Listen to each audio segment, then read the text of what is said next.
1995년 11월 14일 중국 베이징의 밤은 유난히도 춥고 황량했습니다. 겨울의 초입이라고는 믿기지 않을 정도로 매서운 칼바람이 도시 전체를 휘감았고 거리를 지나는 사람들의 옷깃을 사정없이 파고들었습니다. 자정이 가까워진 늦은 시각, 청나라 황실의 옛 정원이었던 위안밍 위안 원명원 버스터미널. 칠흑 같은 어둠 속에 잠긴 차고지에서 낡은 버스 한 대가 거친 엔진 소리를 토해내며 서서히 움직이기 시작했습니다. 그날의 마지막 운행을 앞둔 샹산행 375번 버스였습니다. 평소라면 관광객들로 북적였을 위안밍 위안 주변도 그날 밤만큼은 죽은 듯이 고요했습니다. 버스 안에는 피로에 지친 중년의 운전기사와 졸린 눈을 비비며 요금함을 정리하던 젊은 여성 안내양 단 둘뿐이었습니다.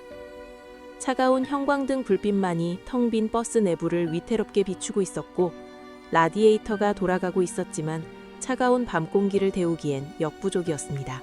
오늘따라 날씨가 정말 징그럽게 춥네요.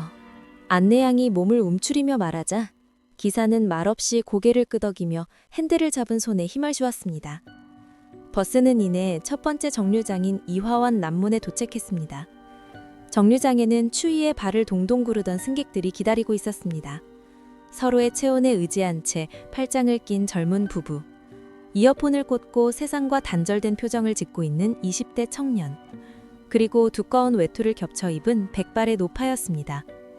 버스 문이 열리자 그들은 안도하며 차례로 올라탔습니다. 부부는 운전석 뒤쪽 2인석에 앉아 소곤소곤 이야기를 나누기 시작했고 청년과 노파는 서로 거리를 둔 채 앞쪽 창가 1인석에 각자 자리를 잡았습니다. 총 6명을 태운 버스는 다시 어둠을 뚫고 텅 빈 도로를 질주하기 시작했습니다. 창밖은 가로등조차 드문드문 서 있어 그야말로 한 치 앞도 분간할 수 없는 암흑천지였습니다. 사건의 서막은 정류장이 아닌 인적조차 드문 외진 길목에서 시작되었습니다. 헤드라이트 불빛 저편, 도로 한가운데에 희미한 그림자가 어른거렸습니다. 기사는 본능적으로 브레이크에 발을 올렸습니다. 자세히 보니 두 남자가 마치 절박하게 구조 요청을 하듯 미친 듯이 손을 흔들고 있었습니다. 아저씨, 저 사람들 좀 태워줘야 하지 않을까요? 이 날씨에 막차까지 놓치면 큰일 나잖아요. 규정상 정류장이 아닌 곳에서 승객을 태우는 것은 엄연한 불법이었습니다. 기사는 잠시 망설였지만 창밖에서 들려오는 바람소리가 너무도 흉흉했고 안내양의 간곡한 부탁을 외면하기 힘들었습니다. 결국 기사는 한숨을 내쉬며 버스를 세우고 앞문을 열었습니다. 그런데 열린 문 사이로 들어온 이들의 모습은 기이하다 못해 섬뜩했습니다. 멀리서 보았을 때는 2명인 줄 알았으나 실제로는 3명이었습니다. 양옆에 두 남자가 가운데 축 늘어진 남자를 부축하고 있었는데 가운데 남자는 마치 뼈가 없는 사람처럼 고개를 푹 숙인 채 질질 끓여오다시피 버스에 올랐습니다. 더욱 충격적인 것은 그들의 복장이었습니다. 1995년의 현대도시 베이징에서 그들은 박물관에서나 볼 법한 청나라 시대의 긴 관복을 입고 있었습니다. 붉은 관모와 바닥까지 끌리는 검푸른 도포, 그리고 창백하다 못해 잿빛으로 변한 얼굴들. 그들에게선 산 사람의 활기라곤 찾아볼 수 없었습니다. 버스 안의 승객들은 순간 숨을 죽였고 안내양은 애써 밝은 목소리로 근처에서 사극 촬영이라도 하셨나 봐요 라며 분위기를 풀어보려 했지만 그들은 아무런 대꾸도 없이 버스 맨 뒷좌석으로 향했습니다. 그들이 지나갈 때마다 비릿한 냉기가 버스 통로를 휩쓸고 지나가는 듯 했습니다. 버스 안에는 무거운 침묵만이 감돌았습니다. 젊은 부부가 몇 정거장 뒤 서둘러 하차했고 버스에는 이제 기사와 안내양, 청년, 노파, 그리고 정체불명의 3 남자만이 남았습니다. 엔진 소리만이 정막을 깨고 있을 때 갑자기 날카로운 고함이 정적을 찢었습니다. 이 도둑놈아! 내 직업 내놔! 조용히 창밖을 응시하던 백발의 노파가 갑자기 벌떡 일어나더니 앞자리에 앉은 청년의 멱살을 잡고 흔들기 시작했습니다. 청년은 당황하여 눈을 동그랗게 떴습니다. 할머니, 갑자기 왜 이러세요? 저는 아무것도 안 훔쳤어요. 하지만 노파는 막무가내였습니다. 그녀는 눈을 부라리며 청년의 뺨을 때릴 기세로 소란을 피웠습니다. 내가 다 봤어. 네 놈이 내 주머니에 손 넣는 거 다 봤다고. 당장 파출소 가자. 기사 양반, 차 세워! 당장 차 세우란 말이야! 버스 안은 순식간에 아수라장이 되었습니다. 안내양이 말려보았지만 노파는 완강했습니다. 결국 기사는 화를 참지 못하고 도로변에 버스를 급정거시켰습니다. 아니, 갈 길도 먼데 왜들 이러십니까? 두 분 다 내려서 해결하세요. 노파는 억울해하는 청년의 팔을 억지로 잡아 끌고 버스에서 내렸습니다. 덜컹거리는 소리와 함께 버스의 문이 닫히고 375번 버스는 다시 어둠 속으로 멀어져 갔습니다.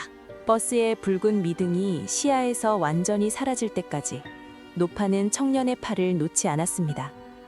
그리고 버스가 어둠 속으로 완전히 삼켜진 순간 방금 전까지 고래고래 소리를 지르던 노파의 표정이 순식간에 차분하게 변했습니다. 그녀는 깊은 한숨을 내쉬며 청년을 바라보았습니다. 학생, 미안하네. 하지만 이렇게 하지 않았으면 자네는 죽었어. 청년은 기가 막혀 말을 잇지 못했습니다. 그게 무슨 말씀이세요? 지갑은요? 경찰서는요? 노파는 떨리는 목소리로 하지만 또렷하게 말했습니다. 지갑 같은 건 잃어버리지도 않았어. 아까 뒤에 탄 세 놈, 그놈들을 계속 지켜보고 있었거든. 버스가 달릴 때 창문으로 바람이 들어와 그놈들의 긴 옷자락이 들리더군. 그런데 다리가 없었어. 노파의 눈동자가 공포로 흔들렸습니다. 그놈들은 사람이 아니야. 둥둥 떠 있었다고. 내가 자네를 살리려고 억지로 끌고 내린 거야. 청년은 등골이 서늘해졌지만 치매 노인의 헛소리라 여기며 화를 내고는 지나가던 차를 잡아 경찰서로 향했습니다. 경찰 역시 그들의 말을 정신 나간 소리로 치부하며 귀가 조치했습니다. 하지만 다음 날 아침 노파의 말이 단순한 괴담이 아니었음이 밝혀졌습니다. 차고지로 돌아왔어야 할 375번 막차가 감쪽같이 증발해 버린 것입니다. 기사와 안내양 그리고 버스 자체가 흔적도 없이 사라졌습니다. 경찰은 전날 신고했던 노파와 청년을 급히 소환했고 그제야 그들이 목격한 청나라 옷을 입은 세 남자에 대한 진술이 수면 위로 떠올랐습니다. 언론은 앞다투어 이 기이한 실종 사건을 보도했고 베이징 시민들은 공포에 떨었습니다. 버스가 발견된 것은 실종 3일 뒤였습니다. 본래 노선인 샹산 종점이 아닌 그곳에서 무려 100km나 떨어진 미윈 저수지 깊은 물속에서 버스가 인양되었습니다. 차가운 물 밖으로 끌어올려진 버스 안에는 부패한 시신 3구가 있었습니다. 버스 기사와 안내양, 그리고 신원을 알 수 없는 남성이었습니다. 사건 현장을 조사하던 수사관들과 법의학자들은 도저히 과학적으로 설명할 수 없는 몇 가지 의문점에 경악을 금치 못했습니다. 첫째, 시신의 상태였습니다. 버스가 실종된 11월은 영하의 기온이 계속되던 겨울이었습니다. 그러나 발견된 시신들은 마치 한여름 땡볕에 며칠을 방치한 것처럼 심각하게 부패해 있었습니다. 법의학자들은 겨울철 물속에서 단 3일 만에 이렇게 부패하는 것은 불가능하다며 고개를 저었습니다. 둘째, 미윈 저수지까지의 경로였습니다. 위아밍이안에서 저수지까지 가는 100km 구간에는 수많은 검문소와 CCTV가 있었습니다.